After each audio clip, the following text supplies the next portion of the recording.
So hello and welcome back to my channel Arijit NIT. आज हम HU 101 के under types of non verbal communication को cover करेंगे। तो जैसा कि हमने लास्ट लेक्चर में कवर किया था कि नॉन वर्बल कम्युनिकेशन एक ऐसा टाइप का कम्युनिकेशन है जहाँ पे वर्ड्स का इस्तेमाल नहीं होता। तो आज हम उसी को और थोड़ा डीपली पढ़ेंगे। So number 1, using of expression and gestures like hand and body movement. Basically जब हम कुछ बातें बोल रहे हैं तो एक्सप्रेशन और जेस्चर से उसको हम फोर्टिफाई करेंगे। अगर हमारी एक्सप्रेशन हमारे बातों से मेल ना खाए तो काइंड ऑफ वो एक इम्प्रॉपर मैसेज सेंड करते हैं हम। Second, using of tone, pitches, tempos and sounds.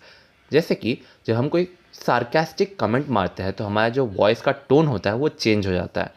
तो टोन का जो वॉइस का जो टोन है उसको हमें ठीक से इस्तेमाल करना चाहिए। Third, artefacts. आर्टिफैक्ट्स जैसे कि यूनिफॉर्म, ऑर्नामेंट्स। जैसे कि हम ऑफिस का ड्रेस किसी स्पेशल ओकेजन में नहीं पहन सकते या फिर किसी वेडिंग ड्रेस को हम ऑफिस में पहन के नहीं आ सकते। Number 4, significance of time. जैसे कि कोई पुराना दोस्त और एक नई girlfriend.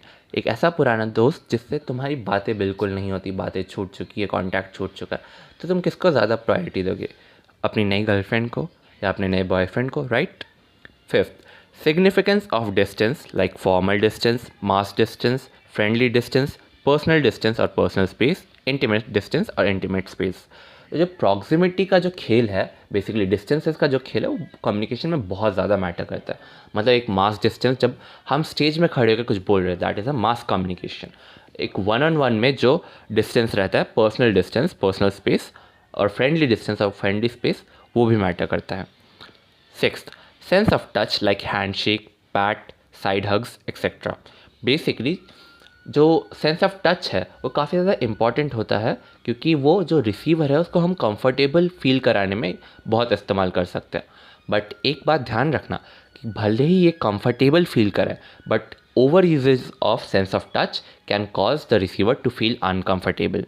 Number 7, looking at the receiver in the eyes while talking.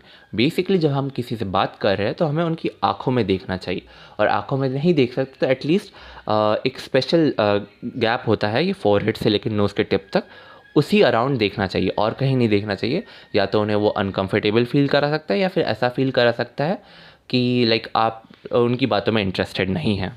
Similarly जब हमने प्रॉक्सिमिटी की बात की है तो पोजीशन के बारे में भी बात कर लेनी चाहिए।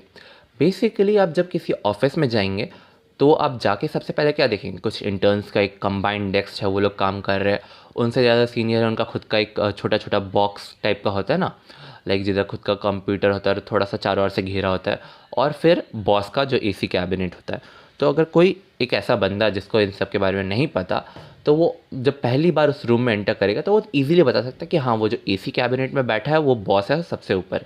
तो बेसिकली ये भी एक तरह का नॉन वर्बल कम्युनिकेशन है जो कि कोऑर्डिनेट्स या पोजीशन के ऊपर मैटर करता है।